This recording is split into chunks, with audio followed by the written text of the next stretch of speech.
সরলরেখা one shot class.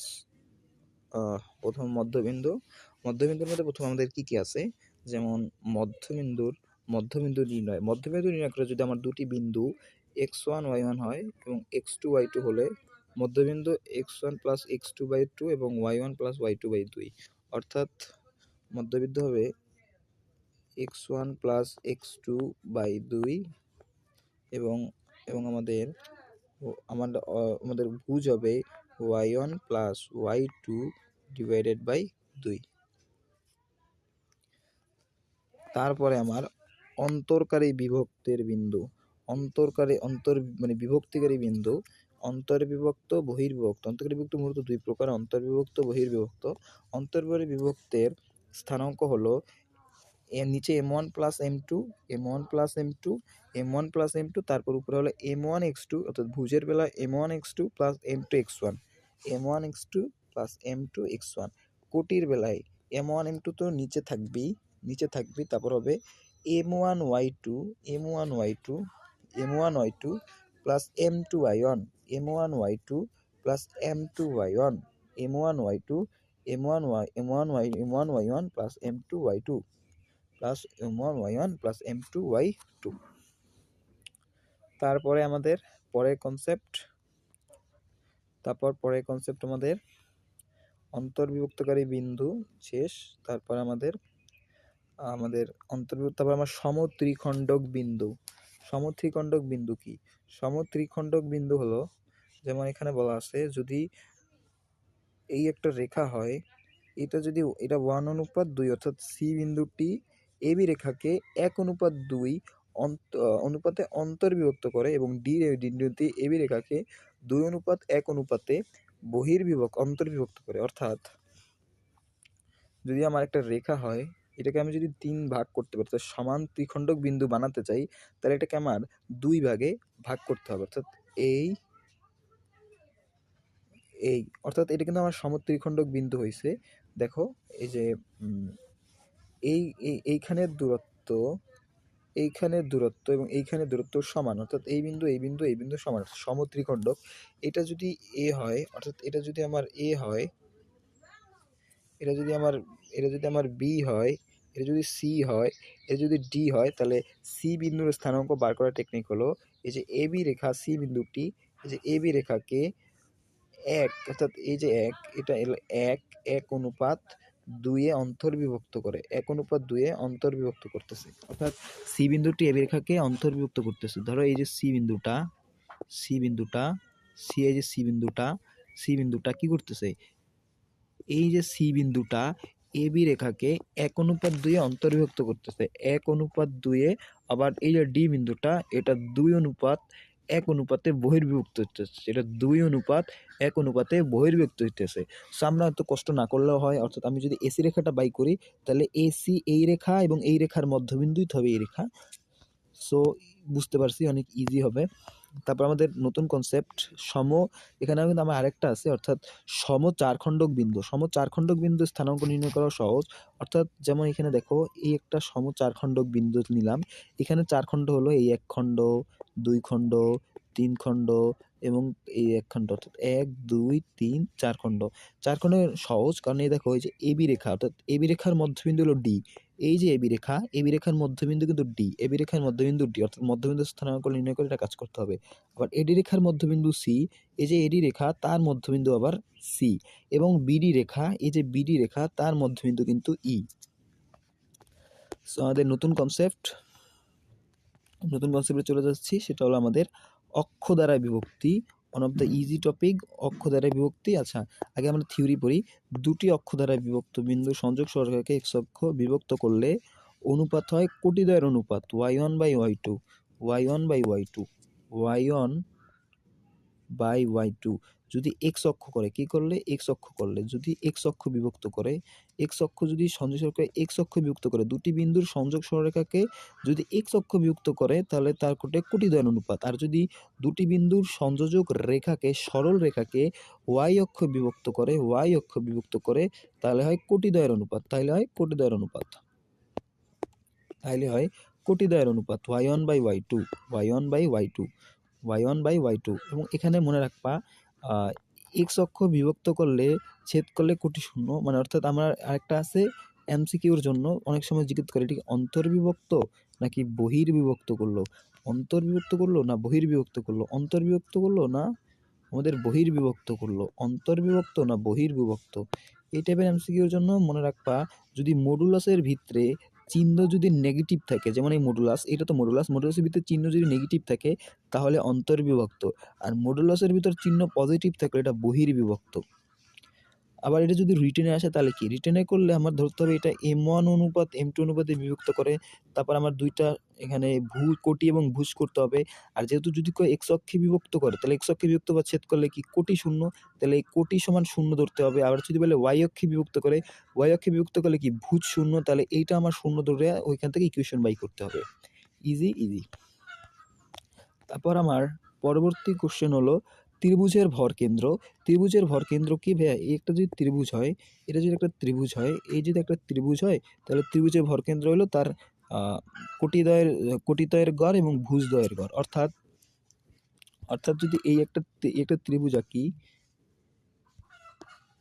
এই যে ত্রিভুজ আঁকি, এটার অনুপাত যদি হয় x1 y1, এটা যদি x2 y2, এটা যদি x3 y3 হয়, তাহলে এইখানে থাকবে কিছুটা, এই জায়গায় থাকবে ত্রিভুজের ভরকেন্দ্র। এটাকে যদি আমরা জি দ্বারা রিপ্রেজেন্ট করি তাহলে এখানে জি হবে x1 plus x2 plus x3 divided by 3, এবং ওয়াইও কিছুটা এরকম। ওয়াইয়ের ক্ষেত্রে শুধুমাত্র এখানে ওয়াই হবে y1 y2 y3 divided by 3, আর বাকি সব এক। বুঝছি? ইজি না? ইজি, ইয়েস, অনেক ইজি, বুঝছো? তারপর আরেকটা আছে concept 4,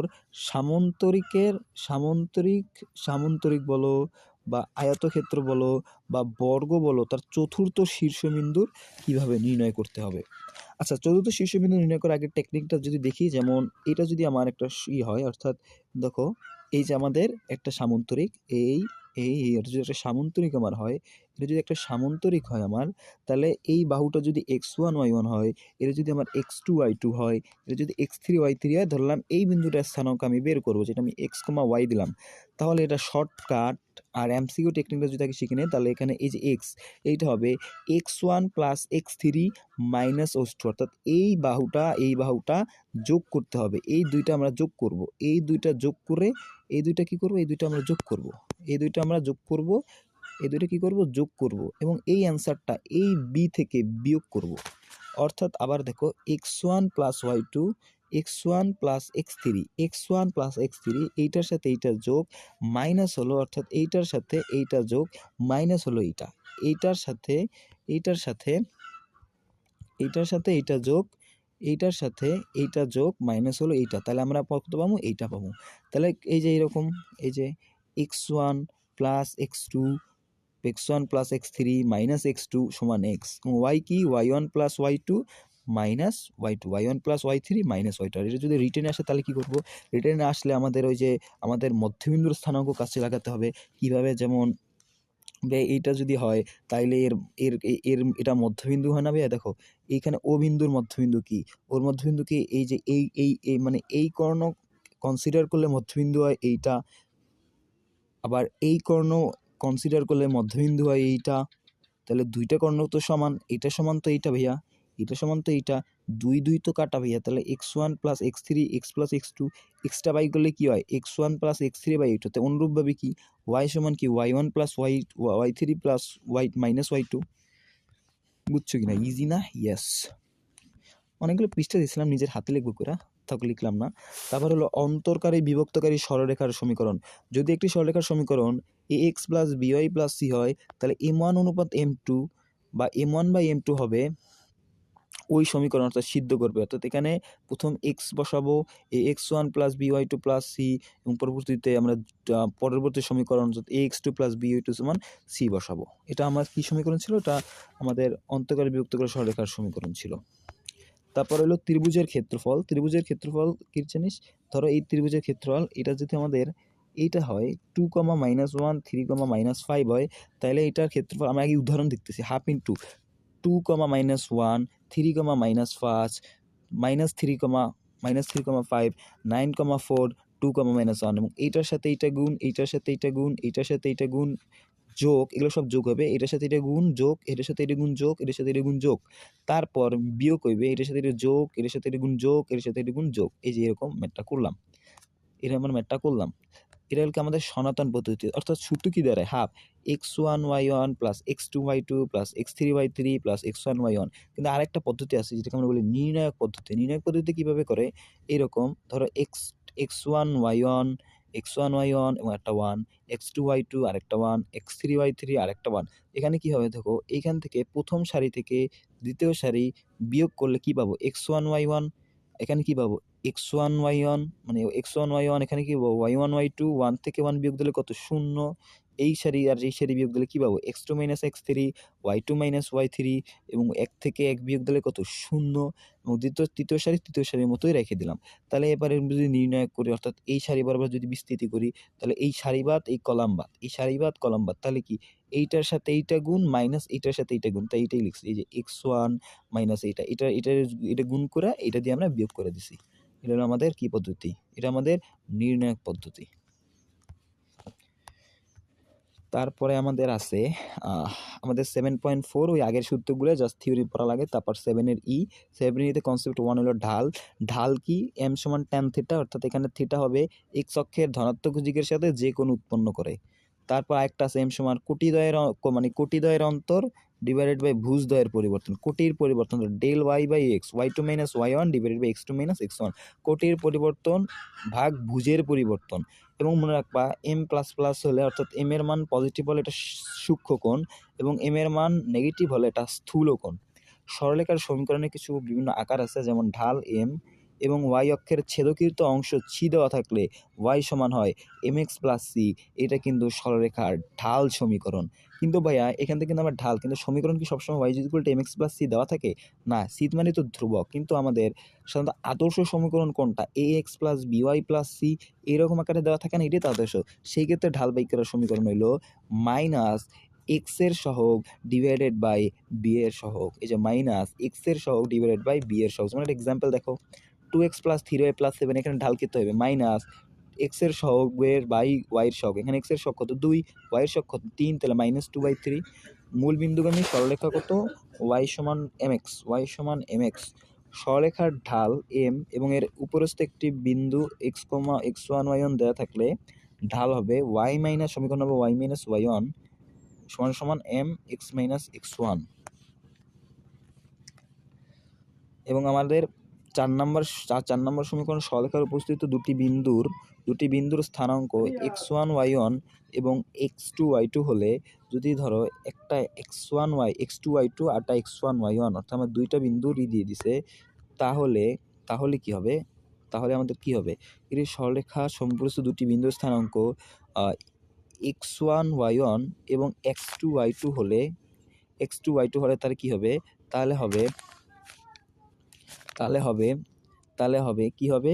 x1 y1 x minus x1 minus x2 সমান সমান y minus y1 minus y2।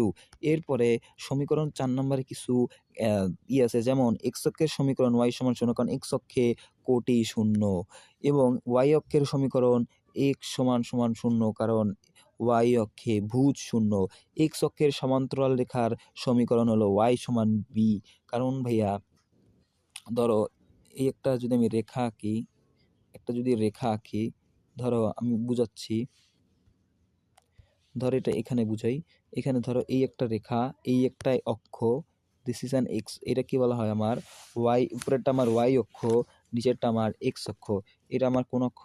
এই যে এটা আমাদের ওয়াই অক্ষ, এটা আমাদের এক্স অক্ষ। এখন যেহেতু বলছে এইখানে দেখো এক্স এর সমান্তরাল রেখা ওয়াই সমান বি। এক্স এর সমান্তরাল রেখা মানে কি? এইটা না। এক্স এর সমান্তরাল রেখা মানে কি? এইটা না। এক্স এর সমান্তরাল রেখায় বলো, মানে এখানে কি চেঞ্জ হয় না? এক্স সমান সমান কি এ না? এখানে কি কোনোদিন চেঞ্জ হবে? ভূত চেঞ্জ হয় এখানে, বস্তু চেঞ্জ হয় না। তাহলে এক্স সমান সমান এ। কিন্তু ওয়াই সমান বি, এক্স অক্ষের সমান্তরাল রেখা, কিন্তু আমি আঁকছি কি? ওয়াই অক্ষের সমান্তরাল রেখা। আমি আঁকছি কি? আমি যেটা আঁকছি সেটা কি? এক্স অক্ষের উপর লম্ব। এটা এক্স অক্ষের উপর লম্ব এবং ওয়াই অক্ষের সমান্তরাল রেখা এবং এটা ওয়াই অক্ষের সাথে 0 ডিগ্রি কোণে আছে, অর্থাৎ এটা এক্স অক্ষের সাথে লম্ব, ওয়াই অক্ষের সমান্তরাল, অর্থাৎ এখানে কি চেঞ্জ হয় না, এখানে ভূত চেঞ্জ হয় না। সো এখানে কি ওয়াই অক্ষে এক্স সমানে এক্স সমানে এক্স সমানে ওয়াই অক্ষের সমান্তরাল। আবার যদি আমি এক্স অক্ষের সমান্তরাল কোনো একটা রেখা আঁকি, তাইলে এটা আমি কেমনে আঁকবো, যদি আমি কোনো একটা এক্স অক্ষের সমান্তরাল আঁকি, ধরো এটা আমি কাটলাম, ধরো এই একটা অক্ষটা, এটা আমার এক্স অক্ষ, ওইটা আমার নীলটা আমার ওয়াই অক্ষ, লালটা আমার এক্স অক্ষ। ধরলাম এক্স অক্ষের সমান্তরাল কোনো একটা রেখা যদি আমি আঁকতে চাই, তো এইটা হলো এক্স অক্ষের সমান্তরাল, কারণ এটা এক্স অক্ষের সাথে 0 ডিগ্রি কোণে আছে। যদি এক্স অক্ষের সাথে 0 ডিগ্রি কোণে থাকে, এর কিন্তু ওয়াই অক্ষের সাথে 90 ডিগ্রি কোণে আছে। তো দেখো এক্স অক্ষের সমান্তরালে কি সমান, ভাই এখানে দেখো কোটি কিন্তু অলওয়েজ সেম, কোটি কিন্তু অলওয়েজ সেম, কোটি কিন্তু সেম। তাহলে এখানে তাই জন্য আমরা বলি এক্স অক্ষের সমান্তরাল রেখায় ওয়াই সমান সমান বি, ওয়াই সমান সমান বি। তারপর আমাদের পঞ্চম সমীকরণে আমরা চলে যাই। আমাদের অক্ষদ্বয়ের খণ্ডিতাংশ জানা আছে, অক্ষদ্বয়ের খণ্ডিতাংশ জানা আছে এমন রেখার সরলরেখার সমীকরণ। ধরো এইটা আমাদের অক্ষদ্বয়কে খণ্ডিতাংশ করছে এই অনুপাতে এ এবং বি অনুপাতে, তাহলে এটা কি হবে, এটা আমার এ কমা 0, যেহেতু আমাদের এক্স অক্ষে অবস্থিত সকল বিন্দুর কোটি শূন্য, এবং বি কি হবে 0 কমা বি, কারণ এটা তো আমার বি, অর্থাৎ এখানে ওয়াই অক্ষে অবস্থিত সকল বিন্দুর ভূত শূন্য, তাহলে এটা কি 0 কমা বি। তাহলে এ কি, তাহলে এটার সমীকরণ কি হবে জানো, এক্স ডিভাইডেড বাই এক্স অক্ষের খণ্ডিতাংশ, যেটা আমরা এখানে এ দ্বারা রিপ্রেজেন্ট করছি, তাহলে X by A plus Y by Y অক্ষের খণ্ডিতাংশ যেটা বি সমান হবে 1। এখানে কিছু বার করা যায়, যেমন এইখান থেকে যদি হয়, এইখান থেকে এটার যে দূরত্ব সেটা এ বি সমান √a² plus b², √a² plus b², এবং মধ্যবিন্দুর যে স্থানাঙ্ক সেটা হলো a/2 এবং b/2। এছাড়াও এর ক্ষেত্রফল আমি বাই করতে চাই হাফ ইন্টু এ বি, এই ত্রিভুজের ক্ষেত্রফল হবে half into A B, half into A B. এবং এরপর আমাদের সরলরেখার যে লম্ব আকার সমীকরণ সেটা হলো X cos alpha Y sine alpha সমান সমান P, X cos alpha Y sine alpha সমান সমান পি। সো এভাবে আমাদের শেষ হয়ে গেল, অলমোস্ট আমরা 17 মিনিট নিলাম। আসসালামু আলাইকুম।